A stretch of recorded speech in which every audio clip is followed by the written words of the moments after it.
తెలంగాణలో ప్రముఖ పుణ్యక్షేత్రమైన యాదాద్రి శ్రీ లక్ష్మీనరసింహస్వామి వారి ఆలయంలో వార్షిక బ్రహ్మోత్సవాలు అంగరంగ వైభవంగా కన్నుల విందుగా కొనసాగుతున్నాయి. సోమవారం రాత్రి స్వామి అమ్మవార్లను వివిధ రకాల పుష్పాలతో అలంకరించి వాహన సేవలపై ఆలయ తిరుమాడ వీధుల్లో ఊరేగించారు.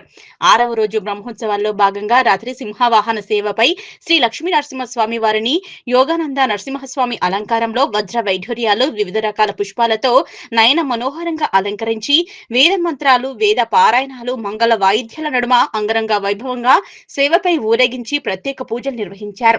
స్వామివారి సేవ వద్ద అర్చకులు సింహ వాహన సేవ విశిష్టత తెలియజేశారు.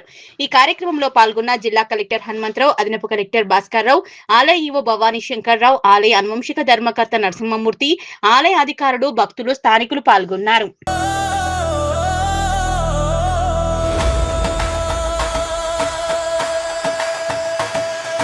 యాదాద్రిగుట్ట మీద యుగాల దేవుడయ్యా, యాదగిరి నరసింహ మా ఊరి ఆధారయ్యా,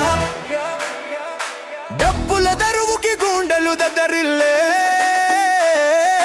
నామం పలికితే కష్టాలు పారిపోయే. జై జై నరసింహ గుట్టంతా గోలయ్య, లక్ష్మీ సమేతుడై భక్తుల పాలయ్యా.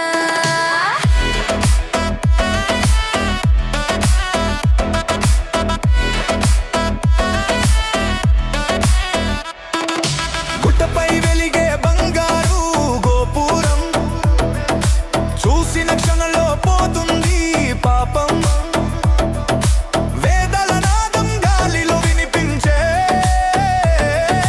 భక్తుల కోరికలు స్వామి తీర్చే.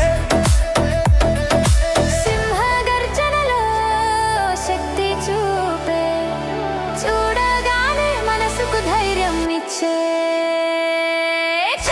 సందడి జాతర సందడిగా యాదాద్రి మారే, జనం జనం వచ్చి జై నినాదం చేసే, డోలు మోగితే ఊరూగే, నరసింహ నామమే గుండెల్లో నిలిచే, కోలాటం అడుగులతో కత్తి వెల్లువా, నరసింహ దయతో జీవిత వెలుగు.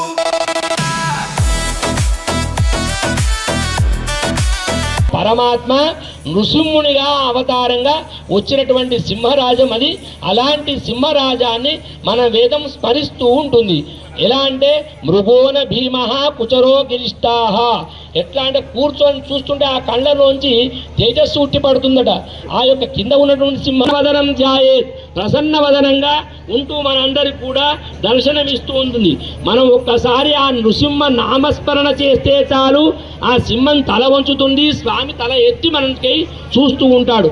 అలాంటి స్వరూపము ఈ నృసింహావతారి స్వరూపం. ఎలా అంటే తల్లి సింహం ఏం చేస్తుంది అంటే పిల్లలను తన నోటితో కరుచుకొని వెళుతుంది, వెళ్ళి ఒక రక్షణ చేస్తుంది.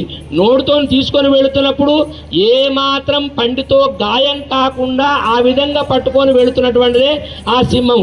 కానీ ఒక లేడిని కానీ ఇతర జంతువుని వేటాడాలనుకున్నప్పుడు అదే నోటితోనే చీల్చి చెండాడి దాని రక్తం తాగుతుంది. ఆ స్వామి కూడా మనమందరం అతనికి పిల్లల్లాంటి వాళ్ళం.